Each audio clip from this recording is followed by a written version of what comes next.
Do you remember when Prince Harry said this last week? Beginning of 2020, I was scored the highest as far as risk was concerned, and then overnight I was reduced to the lowest. Oh, boo-hoo. Yeah, that's when he was complaining after losing a court appeal demanding British taxpayers fund his security on visits to the UK. He lost the case, of course, because he and Meghan chose to step away from the royal family and embark on a life of celebrity in America. But as a reminder, he went whinging to the BBC about how he can only come to the UK if he's officially invited, which would give him a security team. Where does this leave things moving forward? The ability of your children to see their grandfather? You know, life is a precious thing, and I'm acutely aware of the fragility of that. I can only come to the UK safely if I'm invited. Prince Harry once demanded respect, security, and royal privileges, but now he's caught roaming a London street like a deadbeat vagabond, banging on random doors like a lost backpacker with no Wi-Fi, no guards, no staff, no plan, just one Ring doorbell away from becoming Britain's most unexpected viral embarrassment. This wasn't a one-off slip-up. This was a full-blown unraveling, and the more you learn about what really happened behind that footage, the more you'll wonder how far this fall is going to go. Well, surprise, surprise, it turns out Prince Harry is a massive raging hypocrite. Take a look at this picture obtained by the Sun newspaper today. It's the Duke of Sussex himself, pictured on a doorbell camera, calling at houses in a London street as he looked for a friend's home. Harry, who has always insisted he feels unsafe without armed cops, tried his luck at 3 random houses before finally finding the right one. It gives a whole new meaning to the game knock down ginger, doesn't it? One resident said their housekeeper opened the door but didn't recognise Harry. And another source told The Sun 2 of the houses he knocked at are at complete opposite ends of the road, which is about half a mile long. It's a bit odd he didn't seem to have a clue which house he was aiming for. I don't think many people would just walk down a road knocking on doors, let alone if you don't feel safe. The Sun on Sunday previously revealed Harry also stayed at a friend's private home and, against security protocols, had a Deliveroo sent to the front door. So let's just recap for a second, shall we? Harry's been battling the Home Office in the courts demanding taxpayers, you and I, fund huge armed police teams for when he visits the UK. He's been complaining he simply can't bring his family to Britain without armed police and refuses to fund his own private security because he's entitled to British coppers. Yet at the same time, he's gallivanting up and down a busy London road, there he is again, that picture, knocking on random doors, all by himself, trying to find a friend's house without so much as an advisor in tow. And by the way, it was less than a year ago that Harry and Meghan were given a stately welcome to Colombia, one of the most dangerous countries on earth, in what critics called a faux royal tour. Time and time again, Harry and Meghan have both proved themselves less than reliable when it comes to the truth and left wanting in their constant pleas for sympathy. And tonight, I actually feel sorry for the King Charles, who, much like Meghan Markle's father Thomas, can't see his grandchildren because of Harry and Meghan's behaviour.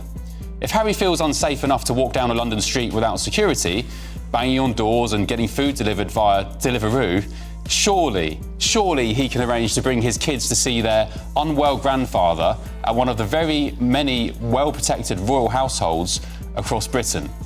For me, Harry's making a deliberate decision to keep his children away from the King, and it's a big crying shame. Once upon a time, Prince Harry rolled with full-blown convoys, bulletproof vehicles, elite guards, tight schedules. Everything was precision, everything was power. Now, he can't even find his friend's house. Caught on a doorbell, hunched hoodie on, he looked less like royalty and more like a university dropout who forgot where his flatmate moved. He knocked on not 1, not 2, but 3 wrong doors on a half-mile-long street. One housekeeper didn't even recognize him. Another resident thought it was a prank. Let that sink in. A former senior royal reduced to knocking like a door-to-door survey guy. The same man who told a British court he was in so much danger, he couldn't safely exist on UK soil without government-funded armed police. Now suddenly, it's fine to wander solo. The math doesn't add up. 22 bombshell, revenge, Meghan, Harry and the war between the Windsors. Tom, good evening, nice to see you. What do you make of this picture? I mean, I opened the Sun newspaper this morning, I just couldn't believe my eyes. I think it just shows what a desperately sad man Harry is. And on the other hand, it does show that the litigation he brought against the Home Office was not really only about protection. He knew very well that he wasn't going to get it. I think it was all about trying to embarrass the king. It was about destroying the monarchy. It was about all the time me, and Meghan. And very much it was Harry wanting to say that he is somebody who can make huge problems for his family. And I'm not totally surprised by this. I'd heard he's pretty desperate. He was looking for company. I think that really is the issue. Harry feels completely isolated from Britain. And what's remarkable about that particular Sun exclusive is that he didn't have one of his bodyguards, who he pays a lot of money to go and find his friend. It just shows, really, that Harry's pretty incompetent above everything else. Yeah, I mean, it's just insane. As I said in the introduction, it just lays bare the rank hypocrisy. What do you make, Tom, of these accusations that Harry is using his children as a weapon, I guess, against his family? He's basically been accused of saying, look, give me this protection, or Father, King Charles, you're not going to see the kids because I just simply can't bring them to the UK. Of course, it's blackmail, emotional blackmail, and that's what he's been doing for some time. And unfortunately, it's something as well his mother did against Charles. The one point about all this is that Charles is not well, obviously. He's got cancer and being treated. And Harry is using that as a lever too. I think he did that interview because he was incandescent that in the end, his litigation failed. It cost him allegedly £1.5 million and got him nowhere. And he shouldn't have started in the first place. The point about Harry is he doesn't know what to do anymore. He's losing all sorts of relations in Britain. He hasn't got a purpose. He's embarrassed with his charities in Africa because not only the Centre Bail charity but also Africa Parks is now causing him great problems. Invictus is really only once every 2 years. He's losing any reason for being the prince. And I think he's now realizing, slowly but surely, he made a terrible mistake by leaving. And this is what it's all about now. Make me an offer so I don't cause you too much embarrassment in the future. This wasn't a paparazzi ambush. It wasn't a setup. It was Harry, voluntarily walking into the very scenario he claimed was too dangerous to survive. Just days before, he was in court demanding British taxpayers foot the bill for his protection. He willingly gave up when he ditched the firm. He lost the case. And instead of flying back to California in shame, he flew into London quietly without the very security he insisted was a matter of life and death. No guards, no backup, but plenty of Deliveroo. It's like watching someone shout, "I'm drowning," and then cannonball into the deep end. Tom Bower nailed it. This isn't just hypocrisy, it's dangerous delusion. If Harry really believes he's in mortal danger, this was reckless. If he doesn't, then why the lawsuit? The answer might be simpler and uglier than anyone expected. Tom, just finally, do you think Harry's happy? Because Meghan, in the past couple of hours, she's posted some pictures of their date night last night, watching Beyonce in concert. We've got some pictures here. This is what Meghan put online a couple of hours ago. Harry there. I mean, he's smiling. He looks happy. He's wearing a pretty funky hat. This is a selfie. He looks slightly sweaty, as you'd expect at a concert, I guess. And Meghan also posted this picture of inside Harry's hat. So there's a British flag, there's a flag of the United States, there's the outline of the continent of Africa, there's Archie, Lily, and the words "my love," which I think is Meghan's nickname, right, Tom? Do you think he's happy, really, Harry? I think they're just actually brilliant media manipulators. It is extraordinary how the moment one headline comes up, or like the one in the Sun, or the moment Kate does something with her children, the Montecito media machine gets whirring up, immediately gets the retaliation in, and this is really all just part of the battle. No, he's not happy.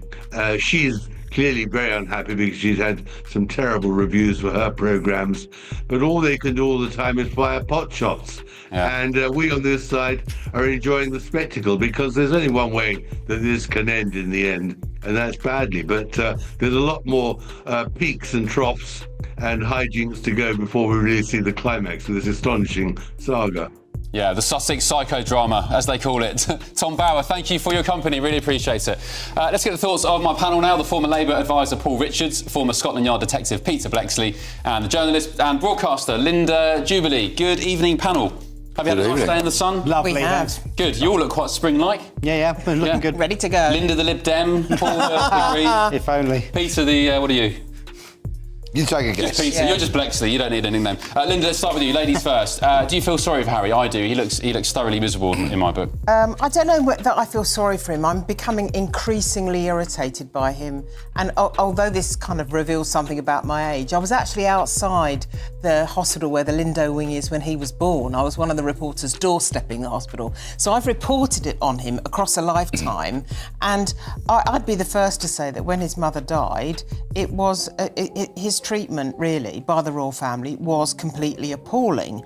But he has to be able to put the past behind him, and he has never succeeded in being able to do that. As Harry's door-to-door humiliation went viral, Meghan Markle appeared on social media like she just walked off a Vanity Fair shoot. Beyoncé, concert designer outfits, smiling selfies, and that now-infamous hat with embroidered names Lilibet, my love, subtle, not a chance. It was scripted like a Netflix prop. Critics saw right through it. A distraction drop. One commentator called it. Another added, why does every scandal get followed by a glam shoot? Because that's the Sussex pattern. Scandal, spin, sparkle. When Harry stumbles, Meghan posts it's less crisis management, more algorithm warfare, and this time it didn't land. People weren't buying the fairy tale because the mask was slipping too fast to ignore. Right now, the whole idea of making taxpayers or asking taxpayers to fork out for his security when he knows perfectly well that everyone is having a really, really hard time with the economy at the moment is unrealistic. I'd say more than unrealistic, it's almost narcissistic the way he behaves. But Paul, his argument is that he, by law, should be entitled to this. That other people who aren't members of the royal family, who are private citizens, get this level of security through the Home Office. So he has accused the establishment of stitching him up because he chose to leave the royal family. I mean, it reminds me a little bit of that scene in Love Actually where the Prime Minister is knocking on doors to try and find the girl of his dreams. But Hugh Grant in the movie had a copper with him, and this guy now is just wandering about London without any protection. I mean, that's insane, at isn't all. it? What's going through his head doing Very, that? very dangerous thing. And, you know, not taking on the arguments about whether he should have security or not, that's been settled by the courts. But, you know, he did serve in Afghanistan, and there are people that would quite like to assassinate the son of a king, you know, who hate Britain. And to put himself in harm's way like that just seems daft. Where were the security detail? Did he dismiss them? What's going on? What do you make of this picture on the screen? Peter Blexley, former Met Police detective. I mean, what would you say to Harry if you were his security advisor? Well, I've supplied security to higher net worth individuals in the private sector. So I've protected people similar to him. And for him to be able to go walkabout down a London street without a security detail will have been his decision and his alone, and only he can make that decision if he is paying the security company. So I should strongly suspect that's what he's done. Now, when I read his book, Spare, I was absolutely astonished at the amount of drug taking he admitted to. And in my experience, when somebody stands down their security team, it's because they're going off to do something they don't want their security to know about. I mean, I don't think we can say he was going to his mates to have a session. I hadn't quite finished, but, you know, maybe he was going round his mates for a pizza and a bit of something that he might have, you know, sourced from Colombia. Maybe he wasn't. Oh, no. Or maybe he wasn't. Yikes. But normally, people stand down their security team because they're going to do things they don't want their team to know about. Well, obviously, Prince Harry's not here to defend himself on that. I mean, it's completely, I have to say, Peter, it's completely baseless. I mean, you are putting two... And I said maybe. I said maybe. I didn't say was. I said maybe. Who knows? We don't know. In his book, he talks about, was it magic mushrooms, smoking weed, and cocaine as well, of course. While Meghan posted curated happiness, the cracks underneath grew wider. Spotify pulled the plug, Netflix cooled the promo, and Hollywood the one place she banked on for eternal relevance. It's gone silent. The invites are fewer. The buzz is quieter. And the empire, one brutal commenter put it best. Meghan's empire isn't crumbling. It never existed. Her brand, if you can call it, that has become a carousel of overpriced jars, half-baked projects, and failed launches. And behind the sparkle is something even sadder. A couple who traded history for headlines and are now realizing headlines fade. Tom Bauer summed it up with brutal clarity. They're not building a brand, they're patching a leak. And the audience, they're done watching the rerun. What do you make, though, Linda, of these pictures that Meghan's put up tonight. Tom Bauer just said there's a PR exercise if we can get them back up. Oh, they went to a completely. Beyonce concert. They're happy. It's They're in love with completely- Linda. Look at them. They're having a great time on a date night. It's all a charade. Total. It's a total grandstanding charade. What do you think of his hat? I actually quite like the hat, but nevertheless, I think the way they cavort around, they don't have any self-awareness at all about what people must think. They need to stop all of this, stop all the Netflix stuff, stop all the stuff that leans on all their connections, and start thinking about how they might actually make a meaningful documentary and how they might actually, for example, amplify the Invictus Games or start a new charity or add to some good work. Well, how are they going to make a living if they don't carry on with all this that's my tripe point. that they keep churning out? That's my Don't you think point. the hat is a bit bonkers, though? What's it got, like writing and stuff on the It inside? says Archie, Lily and My Love. My Love is the Who has that nickname in a for hat? Meghan. Who has that in a hat? Paul, do you think Prince Harry, finally, before we move Yeah. on, Prince Harry said that he's going to be asking Keir Starmer for help in this process to try to reform the security that's arrangements with the Home Office and so on? I can't see it because of the reasons that have been discussed in law, but also just in terms of public opinion. I think he's made his own bed, he has to lie in it now. Yeah, all right. I had viewers at home. I had made a private pledge never to do trans topics again, which I've stuck to, and B, not talk about Meghan or Harry. But this picture this morning, I woke up and I was astounded. The incompetence, the hypocrisy. I just had to do it. I had to cover it off. So there we go. Let us know what you think. What a story, by the way. A great tabloid story from my old friends at The Sun. You rang, my lord? There we go. Let us know what you think. gbnews.com/your say. Harry thought walking away gave him freedom, but freedom without direction, that's just wandering. And now the world's watching a prince stumble through the very country he claimed to fear, unprotected, unwanted, and unsure. You can't torch your title, trash your family, and still expect the palace gates to swing open, because when you trade duty for attention, eventually no one's looking. So ask yourself, was this the price of freedom or the cost of forgetting who you were? Before the cameras rolled,